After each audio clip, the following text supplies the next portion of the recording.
field day for the heat down there. 1,000 people in the street singing the song and the carrying sign, mostly saying hooray for our side. There's battle lines being drawn.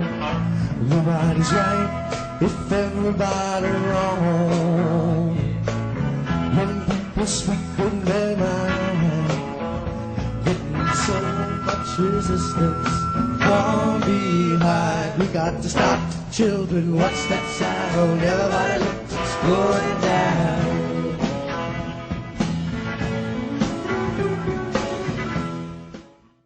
Hello, everyone. This is Lauren Steiner. Welcome to tonight's edition of the Robust Opposition. And I am here with my special guest, Pramila Jayapal, who is a fantastic congresswoman. She represents the state of Washington, the Seattle area, and she's co-chair of the Congressional Progressive Caucus. I know my viewers were really looking forward to having you on. And I won't read your lengthy background. I will post it in the comments because I don't want to take time away from our interview.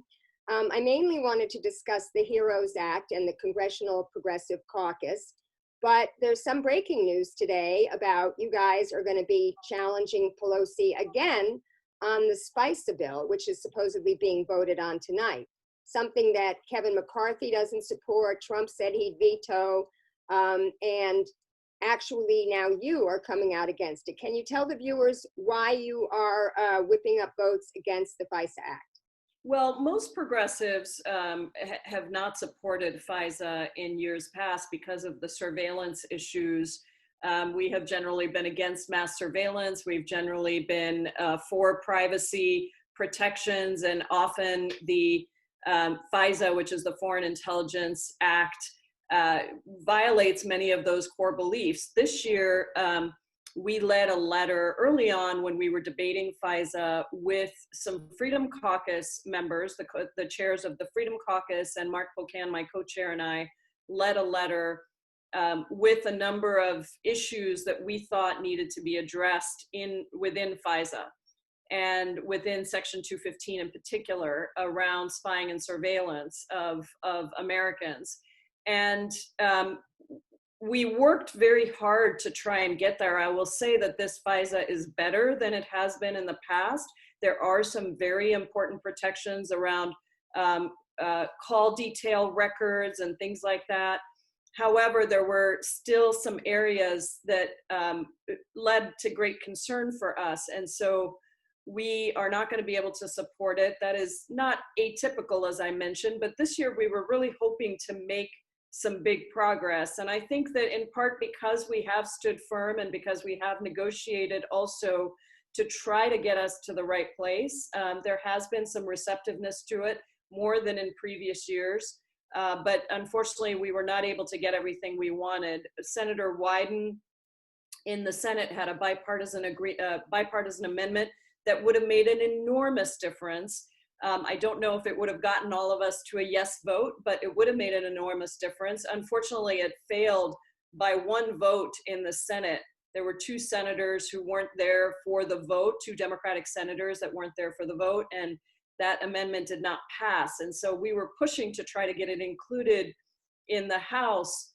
But the challenge there is, if you want an amendment to pass, you need to be able to provide enough votes to make it worthwhile for somebody to consider the amendment. And at the end of the day, there were still a lot of progressives that even with that amendment in would not have been able to vote for the bill. So we couldn't deliver the votes for it. And I think this is some of the strategy that sometimes gets lost, but is a really big piece of how we look at what our leverage is and how we deliver something. So my guess is what will happen is that it won't pass because Trump is telling Republicans not to vote for it for very, very different reasons. And then what will happen is the House and the Senate will conference the bills, and we may end up with something that is weaker than what the Senate has. And so that's kind of where we are. But I think it's been I think in some senses it was a great success that we were able to get some more protections in around CDRs and other things. In other senses, you know, at the end of the day, if we can't get people to vote for that improved bill, you sort of lose your leverage to get additional improvements in. And so that's just a, you know, we can talk about all those dynamics, but that's where we are right now. Right. And I know that people were kind of upset that Bernie Sanders was one of those people who didn't vote. And today I read that Wyden and Lofgren withdrew their amendment after assurances from Adam Schiff that it wouldn't do what it said it was going to do. But I want to move on to the HEROES Act now, because when you're an activist like me and a lot of my viewers, you can afford to take the most left-wing positions on issues. But when you're an elected official like you are, you need your leadership to help pass your bills. So if you buck leadership, they can make life miserable for you. And so you really have to pick your battles. So I want to ask you how this dynamic works. And in the case of the HEROES Act, how did you decide what those battles would be? Well, I think for me, you know, I represent one of the districts that was first hit, and so many of the people in my district, when the first case was discovered here in January 21st of this year, many of the people here have been without a job, without a paycheck for months now. We got hit early, and I think we responded very well thanks to a good Democratic governor and good work from the state legislature. But the challenge is that you know, people are really struggling under the weight of the unemployment system, which even in a good state like ours, even with an excellent unemployment, you know, an employment security commissioner here that we have, it's just too many people. We've seen an incredible number of people now who have lost their jobs in the last 8 weeks. And those claims are too much for any system to bear, not to mention that coming out of the last Great Recession, what people forget is the austerity measures that were put in place to tighten unemployment insurance systems. So in many states like Texas and Florida, the unemployment systems have been tightened so much that there are so many people who don't even qualify for unemployment insurance. And so what I was looking to do is, what is the solution that meets the scale of the crisis, that puts money in people's pockets with a certainty that they're going to be able to continue to get that they're going to be able to continue to keep their jobs so they don't have to worry about what's going to happen to their jobs, and that businesses are going to be able to rely on, including the small businesses that are the heart and soul of our communities. And I wanted to make sure that whatever solution we put forward did those things, as well as protected healthcare. You know, Lauren, I'm the lead sponsor of Medicare-for-All in the House. I've been fighting for this for a long time. And I already thought our healthcare system was broken. Now, on top of that, you add 27 million Americans who have lost not just a job, but also their healthcare because it was tied to their job. And in my Paycheck Recovery Act, I would not only have the federal government cover the paychecks of people earning up to $90,000, plus their benefits, including their health care, and the business would get 25% of their total operations cost to cover operating costs for the business. That package would have done so much to relieve the pressure on unemployment, to provide certainty and scale. And it is actually what other countries have done. Now, at the last minute, in addition to those things, there was a provision added called the GROW Act that really would have affected the pensions of many, many union workers and would have undermined those pensions, moving them to a hybrid of essentially a 401k type pension plan, rather than the defined benefit plans that have been a hallmark of many of those labor agreements. And so there was also opposition from a number of unions. So labor was split on it as well. And so at the end of the day, I just had to go back and look at all the calls, the hundreds, of calls I get every day, and ask myself, will this bill really deal with the issues that people are facing? And I felt that I couldn't say that, and I was hoping that I could continue to do the work to improve it before it gets passed, because obviously this is just a House bill. And I felt that a Democratic House bill should be bold, should match the scale of the crisis, and should address paychecks, certainty scale, and healthcare, and of course, union collective bargaining efforts and pension protection. And so I just had to make a choice that I didn't think that was the way that we were going to do it. Okay, so well, we know that the first thing that you had to do was get people to vote against the rule to have the bill voted on that day. You wanted to vote no on the rule so that you could have more discussion and add some amendments. And you were only able to get 9 members out of your caucus, which I believe is 95 members, to vote no against the rule. And then when that failed, you were the only one who voted no against the bill. You were that lone vote, just like AOC was the lone vote against the last corporate bailout.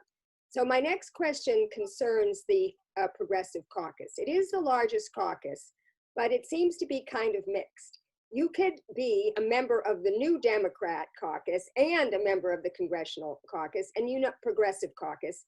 And the New Democrats is known to be a centrist caucus. So as one of my viewers wrote, they pretend to be progressives when talking to progressives and then represent their corporate donors when governing.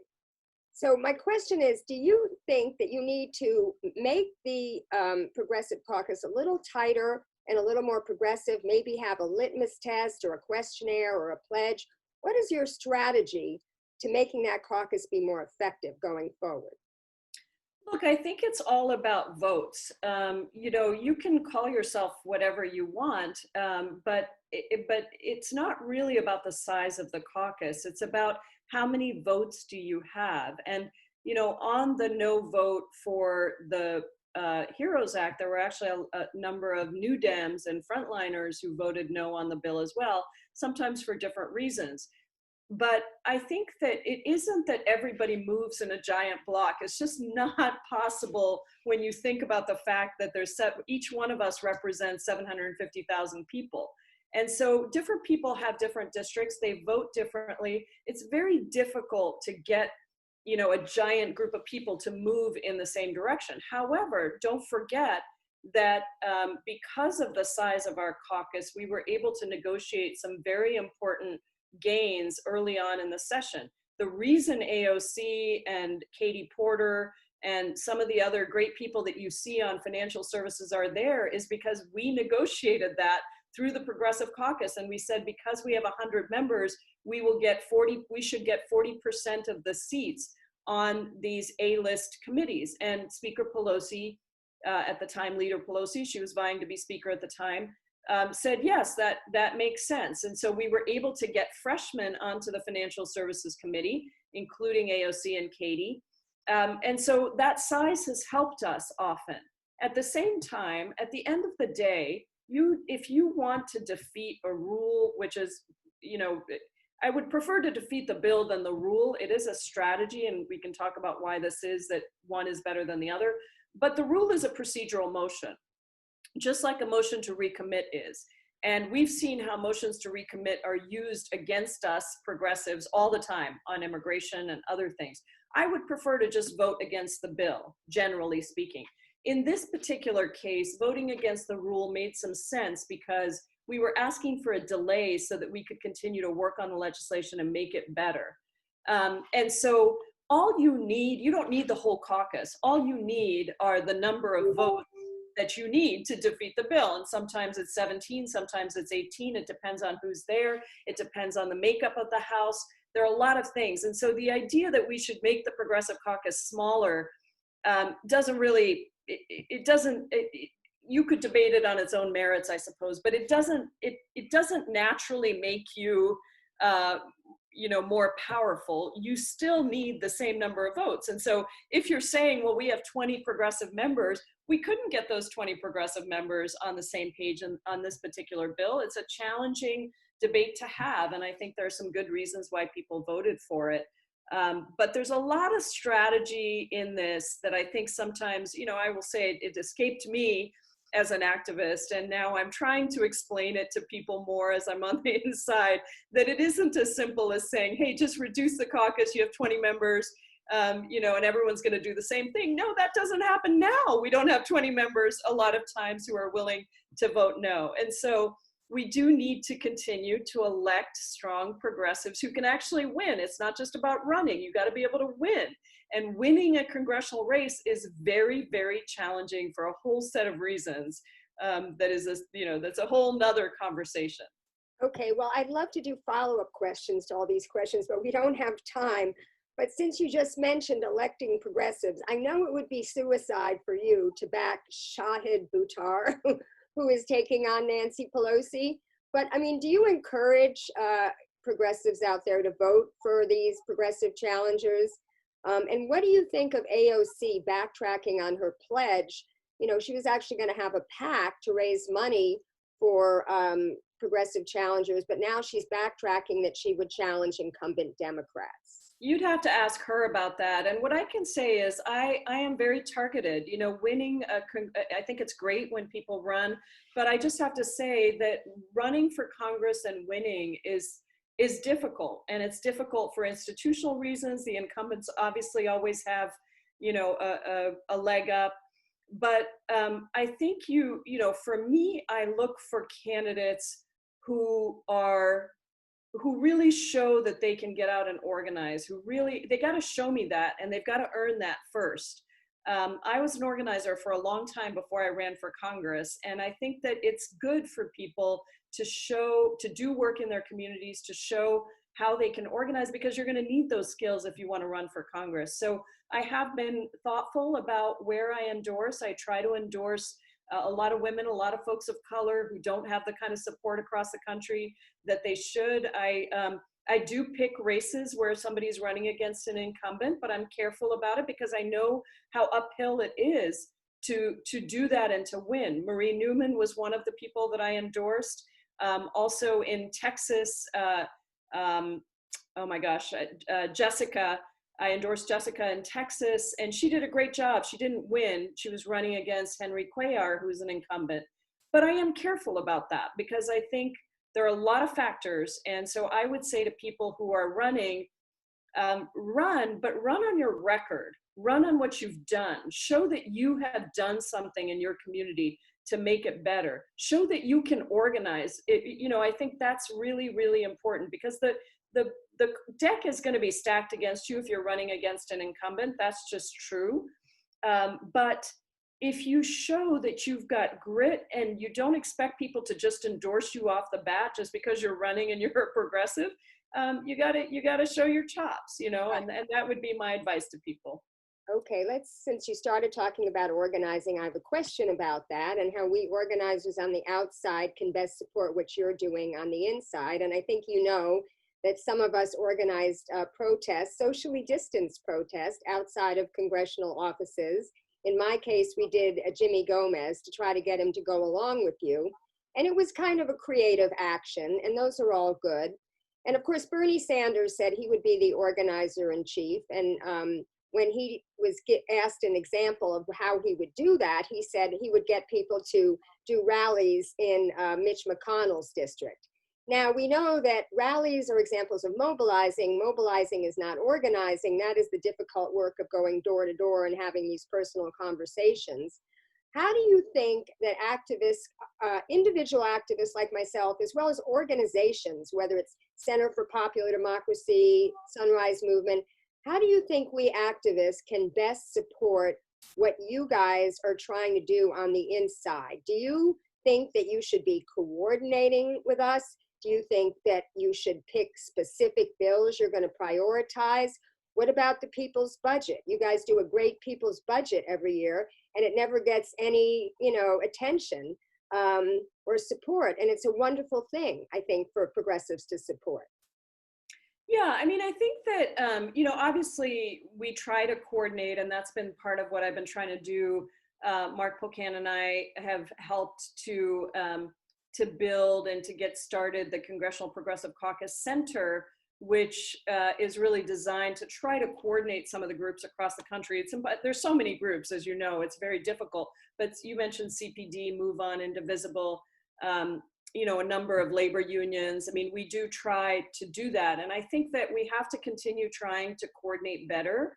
with each other, and being careful about how and when we engage, being early and identifying some of the things that are important. But at the same time, I think one of the things we're just going to have to do much more work on is figuring out how to not have 25 asks. When you have 25 asks, it's very easy to give everybody one thing, but not the biggest, most important things in your 25 asks. It's also very difficult to come to agreement around what those biggest, most important things are.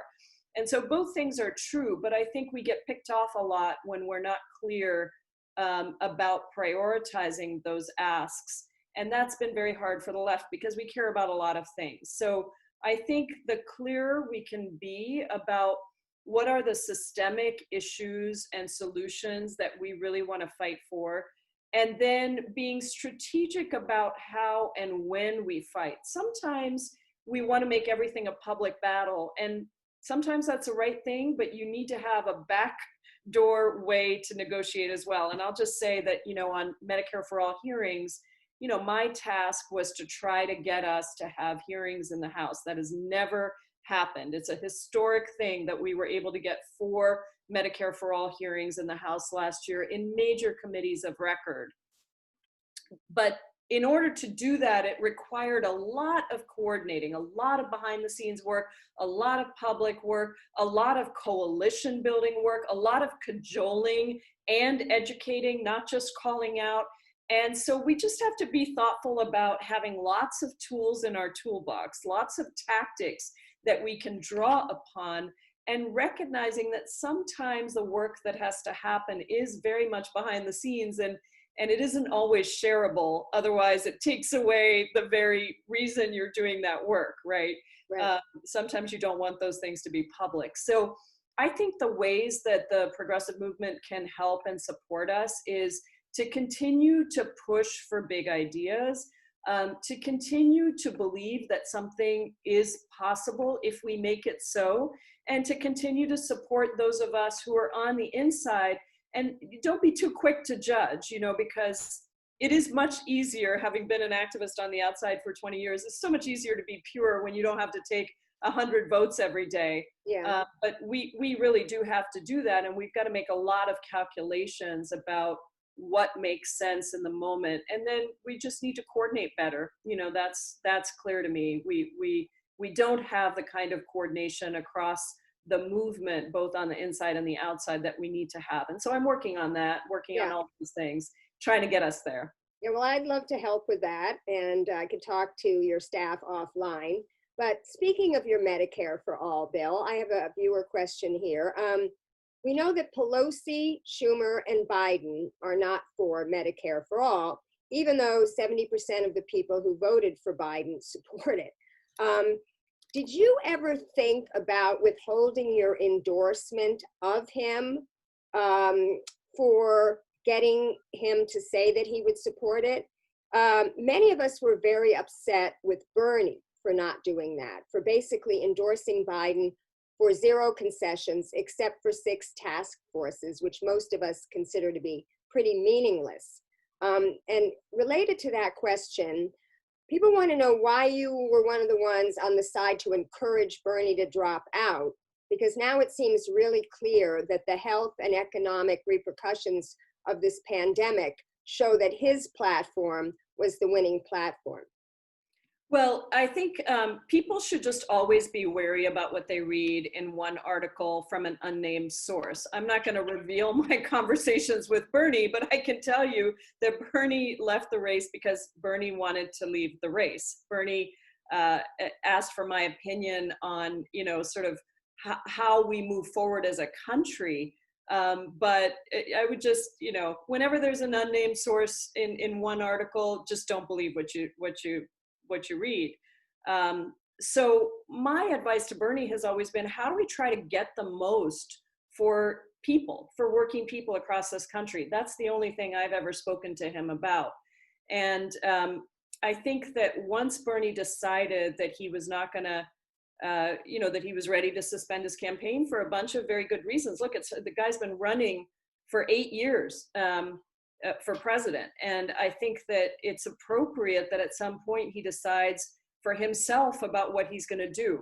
Once he decided that, and we had no other candidates in the race other than Joe Biden, no, I didn't consider withholding my endorsement, for months and months, because I don't believe any progress is possible with Donald Trump in the White House.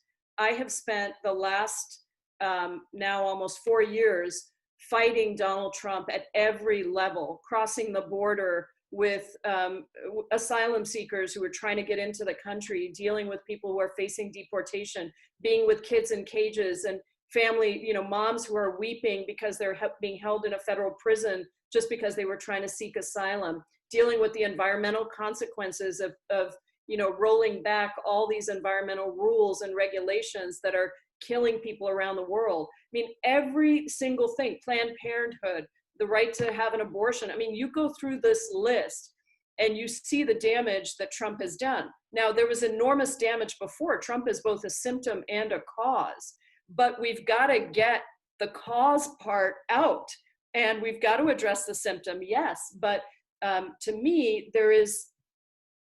I don't agree with Joe Biden on many issues, and healthcare is a challenging one. Joe Biden, does not believe that Medicare-for-All is the answer.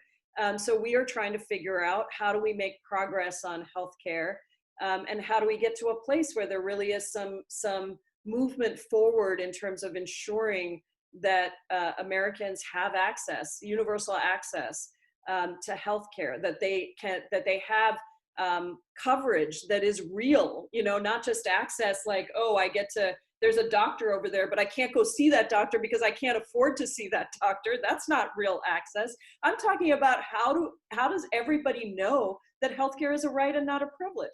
Now, we're going to have to do a lot of work to get there. And it's not just Joe Biden. I mean, Bernie didn't win. Our candidate did not win. And so we're going to have to continue to build the movement, and we're going to have to talk to people who are not just like us. We're going to have to talk to people who disagree with us and try to get them on board and try to move this ball forward. So am I going to endorse Joe Biden? Of course I am, because compared to Donald Trump, there's no comparison in my mind.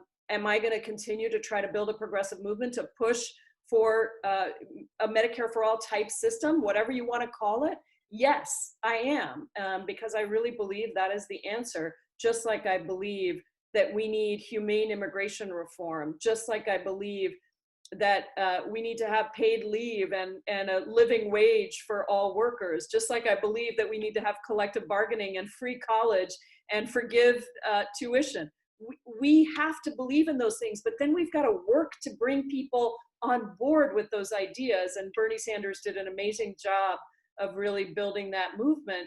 But we're going to have to keep building it. And it's always been not me, us, was his campaign slogan. So that means we're all going to have to do that work to continue to move the ball forward.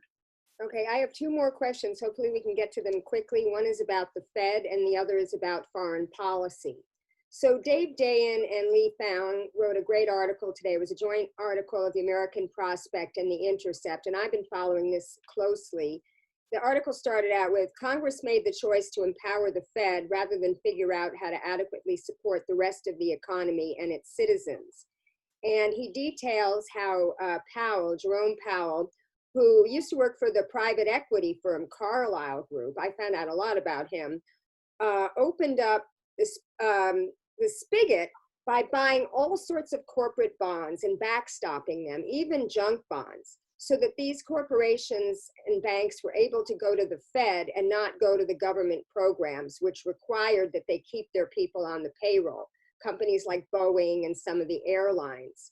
So my question is, do you think that the Federal Reserve has too much power and too little oversight? And if so, how would you like to address this?